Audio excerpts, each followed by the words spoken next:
Hey guys, my name is Divya. I am a doctor and I've been taking a series of management exams in the past. SHRM and PGMP are a few of my certifications. I've been making a series of videos on my channel to help everybody out in the community get certified with whatever exam they're taking. SHRM, PMP are topics I've covered in my videos. So I've been receiving a lot of questions and comments about certain topics from the community. So I wanted to make videos about it. One of the common questions asked is about risk management from the SHRM perspective. People have wanted me to cover this in one of my videos as to what risk management really is and what kind of questions can we anticipate on the exam. So I don't have any prior knowledge of the exam, but I did want to go over a few sections and a few notes that I made from the learning management system on the SHRM learning website. These are my own notes that I've made, so let me just share that with you. But before that, if these videos are helping you guys, please take a moment to subscribe to my channel. It would keep me motivated. It would help me make more videos. So now we're discussing risk management. Let's get right into it. Okay guys, so as mentioned, we're discussing risk management from the learning management system of the SHRM website. So these really are my notes. You can see the topics here in risk management, and I just wanted to scroll over it and go over it one by one. Okay, so do read the competency connection of any topic. It basically gives you a relationship between a connection, right, between the topic that you're reading up on and how it's linked in the corporate world or the organization that you'll be working for. These are not to be memorized, but I think it's good to know what risk management would entail in terms of a competency connection. So the next topic is defining risk and risk management, and there are tons of definitions out there. Things I have highlighted and I definitely think are important. ISO defines risk as the effect of uncertainty and objectives. Although risk is commonly seen as something negative, strictly speaking, it is neither positive nor negative. So I think this is a great definition and we should know this.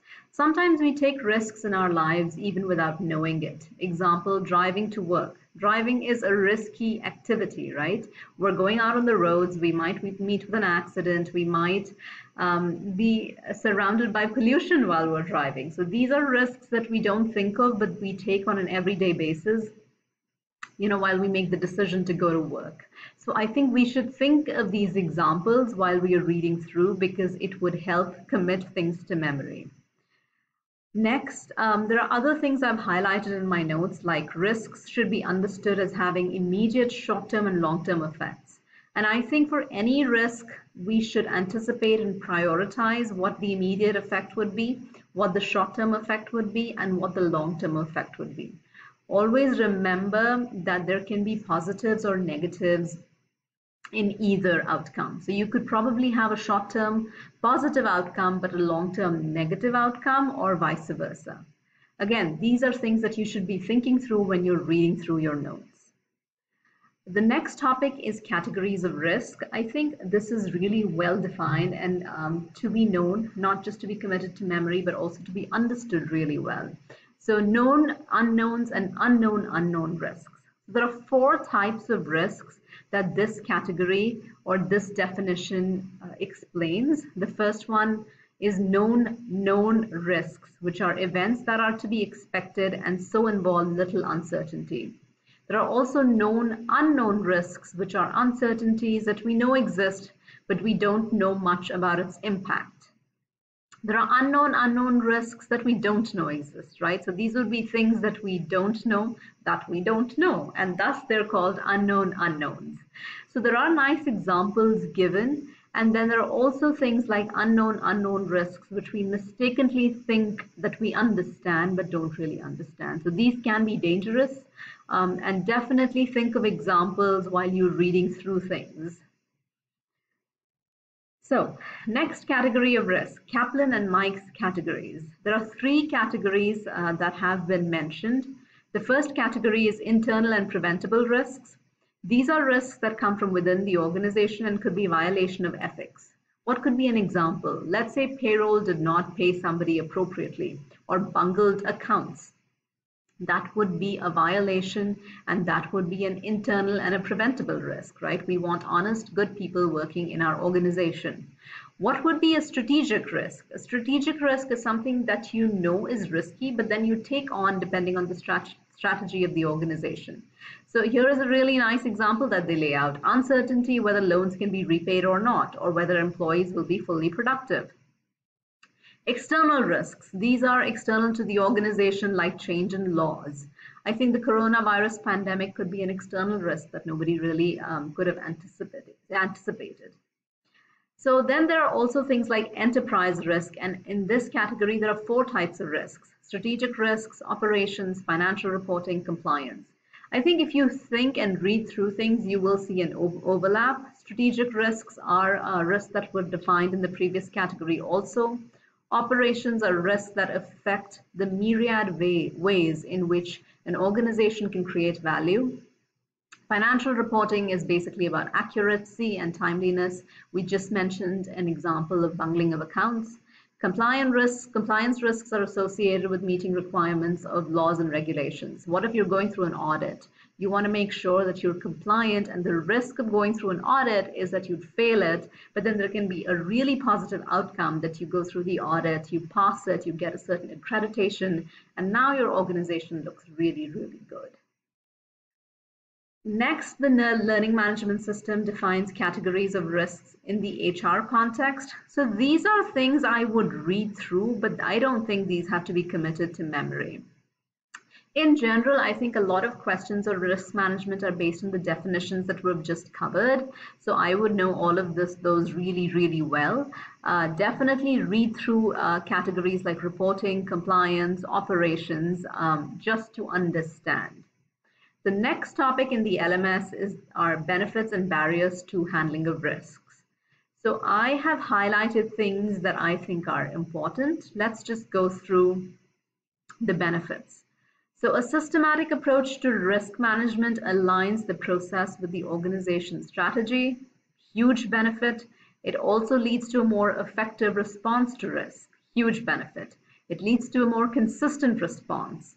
And obviously, when you have all these 3 things, your losses would be reduced and your opportunities are identified, seized, and enhanced.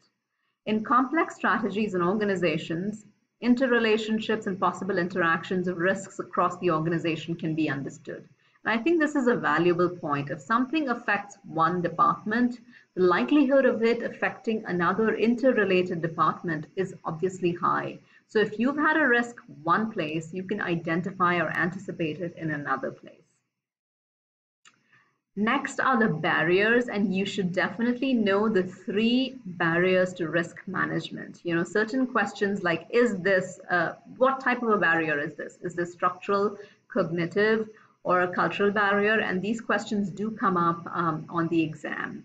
So what are structural barriers? You know, organizations sometimes work in silo fashions and they overlook dependencies, so they don't communicate, interact with each other, which can be a huge risk, a huge loss, and a huge barrier to good risk handling. So definitely know that. What would be cognitive barriers? People who think management is all about all about reality or present, and they're not able to anticipate the if-then scenarios and what-if scenarios, make things more risky because we're not anticipating things and we're not getting prepared for them. So if we're not prepared, then we don't have a good risk response. And what could be cultural barriers? So cultural barriers are things that happen in an organization. Every organization has its own culture. And if we communicate clearly that the anticipation and handling of risk is important, then more employees are more likely to point towards it at different levels, and things like that should be rewarded. The next thing I did want to discuss is the risk management process, or ISO's risk management approach. This chart is extremely important, and a lot of risk management questions come from here. What really should be the process of risk management? You're establishing the context of risk, you're identifying and analyzing the risk, you're managing risks, and then you're evaluating it. And amidst all this, you must always communicate, consult, monitor, and review, because it's the only way to continuously improve the process. This chart is important. A lot of questions are based on it, so definitely know it, guys. Okay guys, I just went over risk management, the different categories or definitions of risk, the benefits and barriers to risk management, and the risk management process. I really hope that the little introduction has helped you. I hope the videos in general are helping you. Thank you so much for watching.